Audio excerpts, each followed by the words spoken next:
Let's be honest, we have all pondered the idea of investing into a high-yielding dividend ETF like JEPI in order to boost our dividend income much faster compared to investing into most other stocks and most other ETFs. The JEPI ETF, if you're not familiar, is an 11.8% yielding, income-oriented ETF that seeks to provide exposure in U.S. large-cap equities while generating income through a covered call strategy. The ETF also distributes dividends to the shareholders on a monthly basis, which for the most part, dividend investors love. Now in this video, we are going to go over JP Morgan's JEPI ETF, talk about the current stats it's offering, and dig deep into the dividend calculator and see if even with a small amount of money invested initially, how long it would take to turn that initial investment into over $1 million. But let's first talk a little bit more about JEPI's dividend. Like for example, how in the heck is the dividend even determined every single month? This is a question that a lot of JEPI investors honestly don't even know. And I'm not going to lie to you guys, there was a point in time when I first started investing into JEPI where I truly did not even understand how this worked. The dividend amount paid by JEPI ETF each month is determined by a few factors. One of the key factors is the underlying securities held by the fund. The ETF invests in a portfolio of U.S. large-cap equities, and the dividend payments from those securities contribute overall to the dividend paid by the fund. So when the fund is buying into these individual names on the monthly basis, a lot of them are going to be paying dividends, which is partially how the shareholders of JEPI are then paid by the JEPI dividend. Now another factor, and this is where a lot of the income is generated, is by the covered call strategy employed by this fund. In a covered call strategy, the fund sells call options on some of its holdings, and the income generated from selling these options can help supplement the dividend payments from the underlying securities.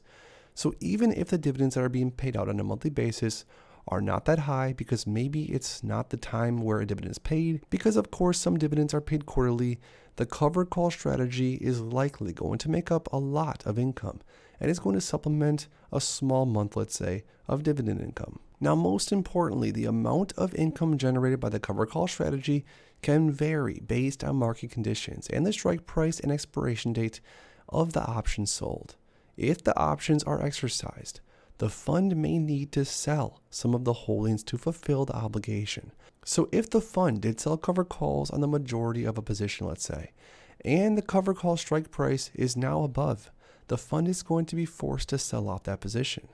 If the options are exercised, the fund needs to sell some of the holdings to fulfill the obligation, which could impact the overall dividend paid by the fund. And that is exactly why when you look at JEPI's dividend payments since inception, the dividend payments are far from consistent. Now, if you look at JEPI on a 12-month basis, the average dividend is still very impressive. But holding on to something like JEPI on a monthly basis can be quite a roller coaster, because one month you can be getting paid something like 50 cents per share per month, and the next month it could drop down to the high 20s. So overall, how the JP Morgan's JEPI ETF dividend amount is paid, it's determined by a combination of factors, including the underlying securities held by the fund and the income generated from the covered call strategy. And of course, taking into consideration the expenses of the fund. So when you look at it like that, it's not all that difficult. The fund buys into U.S. large cap equities, sells covered calls, and then hopefully, if everything goes great, pays the investors of the JEPI ETF a large, juicy dividend every single month. Now, looking a little bit closer to all of the JEPI dividends that have been paid since 2020, since the fund's inception. So the first month looks like a 49-cent per share dividend was paid. The next month, around a 29-cent per share dividend. Then 45, 43, 51, 49, and 54. So all of 2020, the fund paid out a very healthy, nice dividend. Then in 2021, things took a bit of a turn for the worse, as the fund paid out a much lower dividend per share to all the shareholders of the JEPI ETF, in the amounts of things like 26 cents, 32 cents, somewhere in the 30s to 20s, and then until towards the end of the year, JP Morgan's JEPI fund started paying out closer to the 45s, which brought us into 2022, where the fund paid out a very nice dividend, somewhere around 46 cents to probably around 55 cents on average.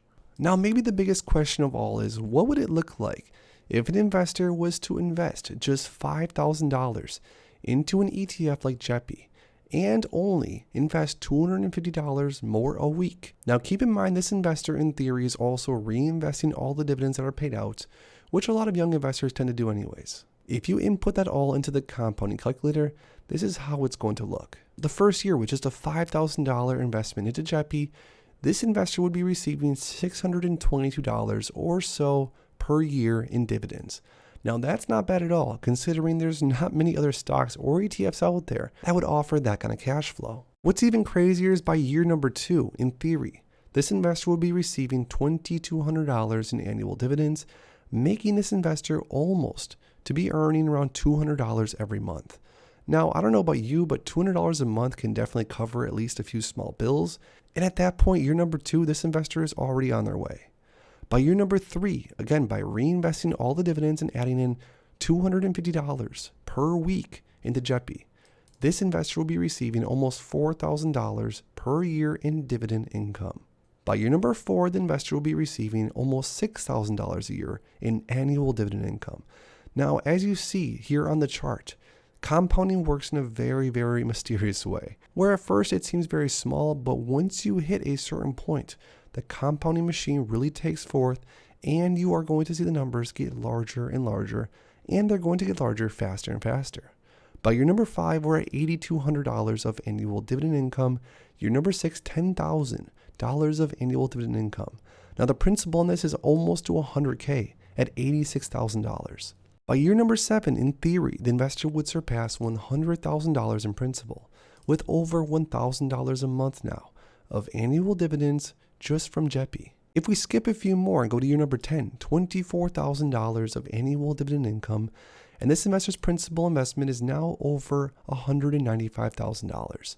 Now, with the dividend income surpassing $24,000 a year, you are making your way closer and closer to actually having like an extra salary within your dividend portfolio, helping you pay bills and or just reinvesting the money to make more money in the future. By year number 15, again, of just an initial $5,000 investment and $250 more per week into JEPI, you would be at $53,000 of annual income, which at that point, you're basically at the average salary paid by a person working in the United States.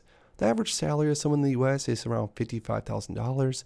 And now, after just 15 years, you are earning about that from just annual dividend income from JEPI. If we keep scrolling through here, it takes around 22 years in theory to surpass a $1 million principal investment and to reach $136,000 plus in annual dividend income. By year 30, you have turned that $5,000 initial investment into $2.95 million, and even better, in my opinion, $368,000 per year paid in dividends.